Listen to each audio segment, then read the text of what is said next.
जय श्री कृष्ण, राधे कृष्ण। ओम नमो भगवते वासुदेवाय।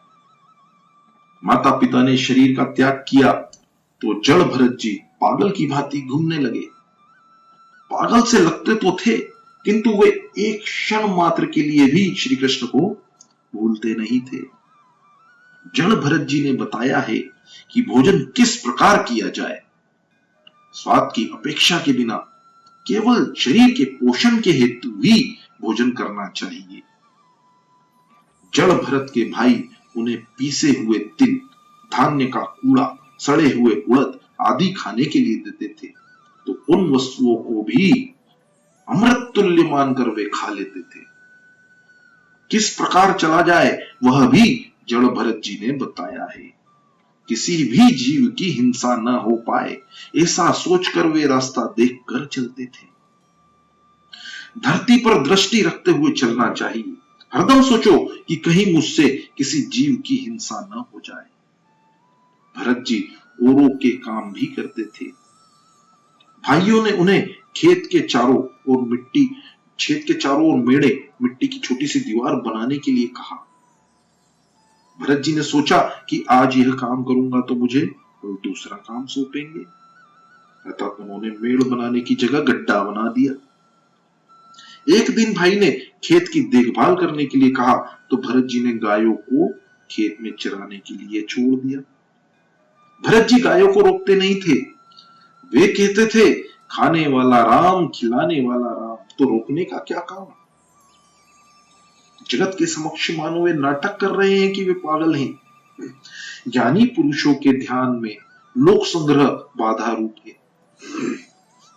सांसारिक व्यवहार की कहीं माया न लग जाए, इस हेतु वे परमात्मा नारायण की आराधना करते हुए एक दिन खेत में बैठे हुए थे। एक भील राजा निसंतान थी। उन्होंने मनोती मानी हुई थी कि संतान होगी तो मैं भद्रकाली को नर बलि की भेंट चढ़ाऊंगा। पुत्र का जन्म हुआ था। राजा ने आज्ञा दी कि किसी नर को ले आओ। राजसेवकों ने जड़ भरत को उस खेत में देखा। उन्होंने सोचा कि यह अच्छा तगड़ा है, इसे ही हम पकड़ के ले जाएं। संसार के लोगों की दृष्टि में संत पागल है और संतों की दृष्टि में संसार सुख में फंसे हुए लोग पागल हैं। उन भील राजसेवकों ने भी भरत जी को पागल ही मान लिया। वे उन्हें पकड़कर भद्रकाली के मंदिर में ले आए। माता जी को बलिदान दो, किंतु किसी जीव का नहीं। काम, क्रोध, लोभ आदि दुर्गुण ही पशु है, उन्हीं का बलिदान दो। देवी भागवत में यही अर्थ बताया गया है बलिदान का। भरत जी को स्नान कराया गया, पुष्पमाला पहनाई गई और भोजन के लिए अच्छे पकवान दिए गए। भोजन करना पाप नहीं है, किंतु स्वाद लेकर भोजन करना पाप है। भोजन साधन है और भजन साध्य। भरत जी भोजन करते थे, किंतु उनका भोजन भजन के लिए था। भील सोचते हैं कि 2 घंटे बाद तो इसे मरना है, फिर भी बड़े आराम के साथ भोजन कर रहा है। इसके बाद भरत जी को मंदिर के अंदर ले गए। संत की परीक्षा उसकी मनोवृत्ति के आधार पर हो सकती है, दाढ़ी जटा से नहीं। जड़ भरत जी ने माता जी को मन ही मन प्रणाम किया और सिर नवाकर शांत चित्त से बैठ गए। भील राजा ने भद्रकाली की प्रार्थना की और वह तलवार लेकर बलिदान देने के लिए तैयार हो गया। सत्य के प्रति संभाव सिद्ध करने वाले भरत जी को देखकर माता जी का हृदय भर आया। उनसे यह हिंसा देखी नहीं गई। भद्रकाली मूर्ति तोड़कर प्रकट हुई और भील राजा की तलवार लेकर उसी का मस्तक काट दिया और मस्तक की गेंद बनाकर खेलने लगी। ज्ञानी भक्त मानता है कि सहस्त्रबाहु भगवान उसकी रक्षा हेतु खड़े हुए हैं। 2 हाथों वाला मनुष्य क्या कर पाएगा। ज्ञानी भक्त माता जी को बहुत प्यारे होते हैं। ज्ञानी पुरुष अपने मन को एक क्षण के लिए भी ईश्वर से अलग नहीं होने देता। उसकी दृष्टि ब्रह्ममय होती है। किसी एक समय सिंधु देश का राजा राहुगण कपिल मुनि के पास ब्रह्म ज्ञान प्राप्त करने के लिए गया। तत्व ज्ञान की विद्या प्राप्त करने के लिए वे पालकी में बैठकर कपिल ऋषि के आश्रम की ओर जाने लगे। पालकी उठाकर चलने वाले सेवकों में से एक कहीं भाग गया तो राजा ने कहा कि जो भी मिले उसे पकड़ लाओ। वैष्णवजन भागवत इच्छा से ही जीते हैं। ज्ञानी प्रारब्ध कर्म भुगतने की इच्छा से जीते हैं। ज्ञानी जन अनिच्छा से प्रारब्ध को देखते हैं तो वैष्णव जन इसमें भगवत इच्छा के दर्शन करते हैं। साधक के लिए स्पष्ट आज्ञा है कि चार हाथ के आगे दृष्टि न चली जाए। दृष्टि के चंचल होने से मन भी चंचल हो जाता है। राज सेवक पालकी उठाने के लिए जड़ भरत को पकड़ना है कि यह तगड़ा है, अतः ठीक काम करेगा। उन्होंने पालकी उठाई। आज तक कई बार स्वयं ही जो पालकी में बैठे थे वे ही आज पालकी उठा रहे हैं। यही उनका प्रारब्ध था। प्रारब्ध भुगतना ही पड़ता है। अंतिम जन्म होने पर भी पालकी उठानी पड़ी। भरत जी नीचे देखते हुए चल रहे हैं कि कहीं मुझसे कोई जीव की हत्या न हो जाए। उन्हें तो प्रत्येक जीव में भगवान के दर्शन होते थे। भरत जी सोचते हैं कि अब मेरा कुछ ही प्रारब्ध रह गया है। मरेगा तो मेरा शरीर ही, मैं तो नारायण से मिल जाऊंगा। मुझे सावधान रहना है। असावधान रहने से काम, क्रोध, लोभ आदि सिर पर सवार हो जाते हैं। निर्भय बनो। निर्भयता तभी आती है कि जब जीव हमेशा परमात्मा के सानिध्य का सतत अनुभव करता है। भरत जी रास्ते में भी प्रभु को मनाते चलते हैं। मन को शुद्ध करने के लिए भरत जी की आतुरता बढ़ाकर भगवान अदृश्य हो गए। भगवान के दर्शन न होने पर भरत जी व्याकुल हो जाते हैं और रोने लगते हैं। मुझे जगत में भटकना नहीं है नाथ, मुझे कब अपनी शरण में लोगे? मेरा प्रारब्ध कब समाप्त होगा? अब भी मुझे परमात्मा के दर्शन क्यों नहीं होते?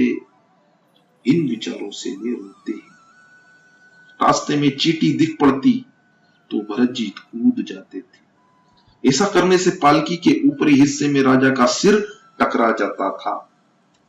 राजा ने सेवकों से कहा कि अच्छी तरह से चलो, मुझे असुविधा हो रही है। उन 3 सेवकों ने कहा, हम तो ठीक तरह से चलते हैं, किंतु यह नया सेवक ठीक ढंग से नहीं चलता है। यह कभी रुकता है, कभी दौड़ता है, कभी कूदता है, कभी हंसता है, कभी रोता है, और यह पागल सा ही है, यही सताता है। राजा ने क्षण भरत से व्यंग से कहा, तू तो बहुत दुबला पतला है रे, तेरे अंग भी कितने दुबले पतले हैं, अतः तू ठीक तरह से कैसे चल सकता है? राहुगण ने सोचा, अब मैं भरत जी पर दृष्टि रखूंगा। भरत जी सोचते हैं कि रास्ते में कोई जीव कुचल ना जाए, नहीं तो पाप होगा। भरत जी चींटी में भी कन्हैया को देखते हैं। कृष्ण किसी एक ही घेरे में नहीं रहते, सभी में कृष्ण का दर्शन करे वही वैष्णव है। जड़ भरत ने राजा के कहने पर ध्यान न दिया।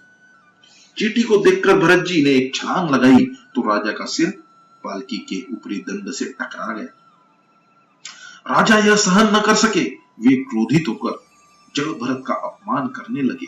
अरे तू जीते जी मरा हुआ है, तुझे भान भी नहीं है, अच्छी तरह से चल। भस्म में छिपी हुई अग्नि जिस प्रकार दिखाई नहीं देती, उसी प्रकार ब्रह्म के चिंतन में लीन ज्ञानी पहचाने नहीं जा सकते। एक बार फिर राजा का सर टकरा गया तो वह क्रोधित हो गया। उसने कहा, मैं रहुगण राजा हूं, तुझे दंड दूंगा। राजा से न तो एक पैसा भी लिया है और न ही उसका कुछ खाया है, फिर भी वह मारने को तैयार हो गया। मारने का राजा को क्या अधिकार था, क्या हक था? राजा अभिमानी था, वह मदांध हो गया था।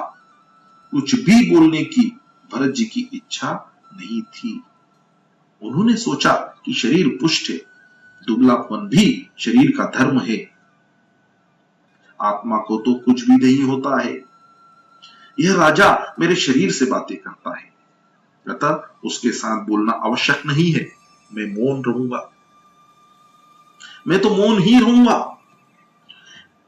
भरत जी फिर सोचने लगे कि मेरा अपमान कुछ भी महत्व नहीं रखता, किंतु मैंने जिसे उठाया है वह रहुगण राजा यदि नरकवासी होगा तो पृथ्वी पर से सत्संग की महिमा नष्ट हो जाएगी। लोग कहेंगे कि महाज्ञानी जड़ भरत जी ने जिनको अपने कंधे पर उठाया था वह भी नरकवासी ही हो।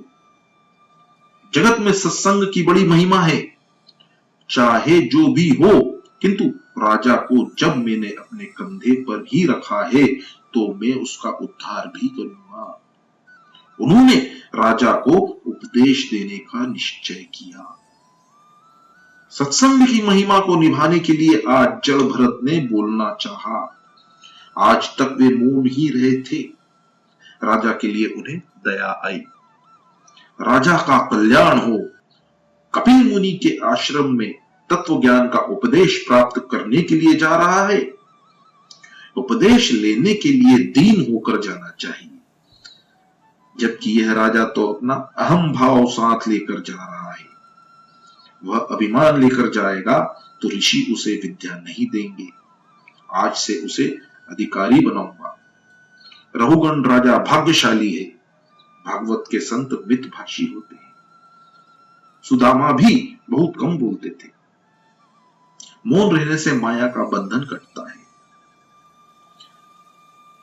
भरत जी कहते हैं, मुझ जैसे संत का अपमान तो मैं सह लूंगा, किंतु परमात्मा सहन नहीं करेंगे, वे इसे दंड देंगे। यह सोचकर भरत जी को बोलने की इच्छा हुई। राजा का कल्याण करने की उनकी इच्छा हुई। बोले तो ऐसा बोले कि सुनने वाले का कल्याण हो। भरत जी कहने लगे, हे राजन, यह सत्य है कि मैं पुष्ट नहीं हूं, पर तुम्हारे कथन से न तो मेरी निंदा हुई है और न ही मेरा उपहास। मोटापन या दुबलापन तो शरीर का धर्म है, इससे आत्मा का कोई संबंध नहीं है। हे राजन, मैं जीते जी मरा हुआ हूं, ऐसा जो तुमने कहा वह भी सच ही है, क्योंकि सारा जगत ही जीते जी मृत सा ही होता है। यह पालकी भी मरी हुई है और उसमें बैठे हुए तुम भी जीते होने पर भी मरे हुए ही हो। सभी विकारी वस्तुओं का आदि और अंत ही होता है। जो जन्मे हैं उन सभी को मरना ही है। अतः राजन, तुम भी मरे हुए से ही हो। यह शरीर शव के समान ही है। आत्मा और शरीर के धर्म भिन्न है। आत्मा निर्लेप है। आत्मा मन का दृष्टा है, साक्षी है। ज्ञानी पुरुष ईश्वर के सिवा अन्य किसी वस्तु या व्यक्ति को सत्य नहीं मानते। सभी जीवों में परमात्मा विद्यमान है। फिर इनमें कौन राजा है और कौन सेवक? व्यवहारिक दृष्टि से यह भेद है, अन्यथा तात्विक दृष्टि से तो मैं और तुम एक ही हैं। राजन, केवल ईश्वर ही सत्य है। तुमने जो मुझसे यह कहा कि तुम मुझे मारोगे, तो बताओ कि शरीर को मारने से मेरी चाल तो नहीं बदल जाएगी? शरीर की पिटाई होने पर भी मैं सुखी या दुखी नहीं होता।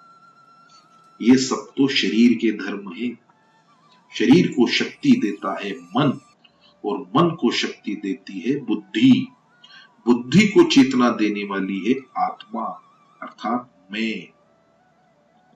शरीर के धर्म मुझे प्रभावित नहीं कर सकते। राजन, मैं इस प्रकार इसलिए चल रहा हूं कि चींटी आदि मेरे पांव तले आकर कहीं कुचल ना जाए, चलते हुए मुझसे कहीं पाप ना हो जाए, ऐसा सोचकर ही मैं छलांग मारता हूं। मेरे श्री कृष्ण सभी जगह विराजमान है, इन चींटियों में भी परमात्मा है। मैं चींटियों तथा अन्य जीव जंतुओं का ख्याल करता हुआ चलता हूँ कि कहीं ये कुचल न जाए। चींटी में भी ईश्वर है, ऐसा मानकर मैं अपने कृष्ण का चिंतन करता हुआ चलता हूँ, अतः मेरी चाल तो ऐसी ही रहेगी। जड़ भरत के ऐसे विद्वत्तापूर्ण वचन सुनकर राजा ने सोचा, ना ना, यह कोई पागल नहीं, यह तो कोई परमहंस है, यह ज्ञानी महात्मा है। लगता है कि यह कोई अवधूत संत है, वेदांत के कठिन सिद्धांत बता रहे हैं। इसकी ब्रह्मनिष्ठा अलौकिक है। मैंने इसका अपमान करके बहुत बड़ी क्षति कर दी है। यह सोचकर चलती हुई पालकी से राजा कूद पड़ा। जो मारने के लिए तैयार हो गया था, वही राजा अब वंदन कर रहा है। भरत जी तो निर्विकारी है। रहुगण द्वारा अपमान होने पर और सम्मान होने पर भी, अर्थात दोनों ही अवस्थाओं में वे समस्थित थे। न क्रोध, न दुख, न सुख। संत की परीक्षा उसकी मनोवृत्ति से होती है, वस्त्रों से नहीं। सम्मान या अपमान होने पर भी वही समता। मान अपमान में संत की वृत्ति सम ही रहती है। वेश द्वारा संत होना सरल है, हृदय से संत होना बड़ा कठिन है। रहुगण ने क्षमा याचना की। वह बोला कि आपके अपमान करने वाले का कल्याण कभी नहीं होगा। राजा रहुगण ने पूछा, यह सांसारिक व्यवहार तो सत्य है, इसे हम मिथ्या कैसे कहें? यदि वस्तु असत्य हो तो उसमें कोई भी क्रिया नहीं हो सकेगी। जिस प्रकार की मिथ्या घट से जल लाना शक्य नहीं है। आगे राजा ने पूछा, आपने कहा कि शरीर को जो दुख होता है वह आत्मा को नहीं होता, परंतु मैं तो मानता हूं कि शरीर को कष्ट होने पर आत्मा को भी कष्ट होता है। इसका कारण यह है कि इस शरीर का संबंध इंद्रियों के साथ है, इंद्रियों का संबंध मन के साथ है, मन का संबंध बुद्धि के साथ है और बुद्धि का संबंध आत्मा के साथ है। अतः जो दुख शरीर को होता है वह आत्मा को भी होगा ही। चूल्हे पर बर्तन में दूध हो और दूध में चावल हो तो चूल्हे की अग्नि से पारस्परिक संबंध होने के कारण दूध में पड़े हुए चावल पक जाते हैं। तो शरीर को होने वाला दुख आत्मा को भी होना ही चाहिए। जड़ भरत जी ने कहा, राजन यह मिथ्या है, आत्मा निर्लेप है। अग्नि पर रखे गए बर्तन के दूध में पड़े हुए चावल तो पकते हैं, किंतु दूध में यदि पत्थर डाले जाएं तो वे नहीं पक सकेंगे, क्योंकि वे निर्लेप है। आत्मा तो सर्वश्रेष्ठ और निर्लेप है। संसार तो मन की केवल एक कल्पना है। राजन, मन की विकृति होने पर जीवन भी विकृत हो जाता है। अतः मन यदि सुधर जाए तो आत्मा को मुक्ति मिलेगी। एक बार मेरा मन मृगबाल में फंस गया तो मुझे भी मृग योनि में जन्म लेना पड़ा। अतः अब मैं सावधान हो गया हूं। राजन, यह उपदेश व्यावहारिक मन का है। माता को अपनी संतान का बोझ नहीं सताता, क्योंकि वहां मन की ममता काम कर रही है। माता को अपना पुत्र फूल सा लगता है और दूसरों का पुत्र वजनदार। अपना पुत्र वजनदार होने पर भी माता को फूल सा लगता है, जबकि दूसरों के पुत्र का वजन बोझ सा लगता है। उसका कारण मन है।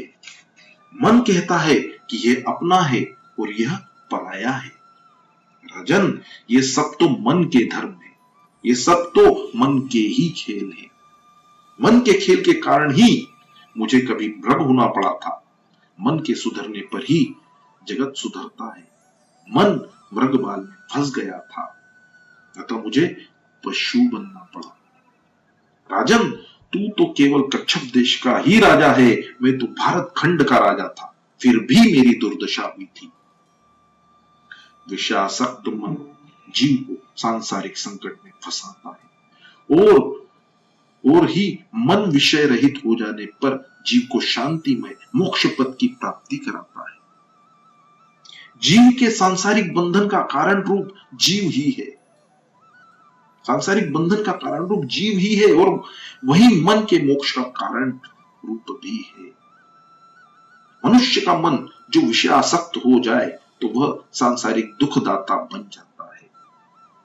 वही मन विषयासक्त होने के बदले यदि ईश्वर भजन में लीन हो जाए तो वह मोक्षदाता बन जाता है। विषयों का चिंतन करता हुआ मन उसमें फंस जाता है तो उसका बंधन आत्मा अपने में मान लेती है, स्वयं पर आरोपित कर लेती है। यह सब मन की ही दुष्टता है। अतः मन को परमात्मा में स्थिर करो। तुम अपने मन को दंड दोगे तो यमराज तुम्हें दंड नहीं देंगे। जिस दिन जीव असत्य बोले उस दिन उपवास करो। जिस दिन कुछ पाप हो जाए उस दिन माला अधिक फेरो। भरत जी कहते हैं, राजन तुम मुझसे पूछते हो कि मैं कौन हूं, किंतु तुम स्वयं से ही पूछो कि तुम कौन हो। तुम शुद्ध आत्मा हो। जागृत, स्वप्न और सुषुप्ति इन तीनों अवस्थाओं का साक्षी आत्मा है। राजन ज्ञानी जगत को सत्य नहीं मानते। संसार को वे मन कल्पित मानते हैं। जगत स्वप्न जैसा है। जिस प्रकार स्वप्न झूठा होने पर भी मनुष्य को रुलाता है, उसी प्रकार यह मिथ्या जगत भी मनुष्य को, जीव को रुलाता है। मान लो एक मनुष्य सोया हुआ है, वह सपने में देखता है कि एक भयानक शेर हमला करने वाला है, तो वह मनुष्य डर जाता है कि शेर मुझे खा जाएगा। ऐसा सोचकर वह चिल्लाने और रोने लगता है। उसकी नींद उड़ जाती है। जागने पर वह देखता है कि यह तो सपना था। उस सपने के शेर से ही वह डर गया था। किंतु स्वप्न असत्य है। यह बात मनुष्य की समझ में कब आती है? केवल तब कि जब वह जाग जाता है। कौन सा व्यक्ति जागा हुआ है? विषयों में से जिसका मन हट गया है, छूट गया है, वह जागा हुआ है। इसलिए तो तुलसीदास जी ने कहा है, जानिए तभी जीव जग जागा, जब जब विषय विशाल विलास विरागा। राजन इसलिए तो मैं कहता हूं कि ये सब तो मन के खेल है। मन को शुद्ध करने के लिए संतों का समागम करो। महापुरुषों की सेवा से ब्रह्म की सेवा की प्राप्ति होती है। राजन सत्संग के बिना ज्ञान प्राप्त नहीं होता। अपने स्वरूप का परिपूर्ण ज्ञान ही एक सत्य वस्तु है। एक ब्रह्मा ही सत्य है। ब्रह्म सत्य स्वरूप, भेद से रहित परिपूर्ण आत्म स्वरूप है। पंडित उसका भगवान वासुदेव, कृष्ण आदि नामों से वर्णन करते हैं। अन्यथा जगत तो मिथ्या है। जय श्री कृष्ण, राधे कृष्ण, ओम नमो भगवते। जय श्री कृष्ण, राधे कृष्ण।